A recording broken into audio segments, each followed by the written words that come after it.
काल ताप आल्यामुळं शांत झालेल्या लेकीला थोडं प्रसन्न वाटण्यासाठी जवळच असलेल्या गणपती बाप्पाची कार्यशाळा दाखवायला घेऊन गेलो. तिथं छोटूशे गणपती बाप्पा पाहून लेकीला खूप भारी वाटलं. आणि तिथं एका गणपती बाप्पाचं बोट धरून लेक म्हणाली, चल घाली. सकाळी उठून पाहिलं तर माझ्या खारुताईचा ताप देवबाप्पा घेऊन गेलता.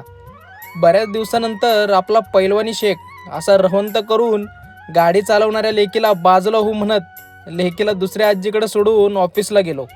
आणि कामामुळं रात्री उशिरा घरी आल्यावर बगलेमध्ये थर्मामीटर लावल्यामुळं गुदूगुदू झालेल्या माझ्या चिवताईचा ताप चेक केला.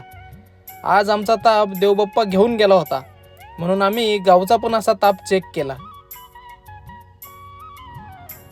खाते गाऊ नाही खात.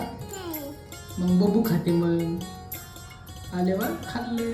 कोण मोठं होणार आहे आता?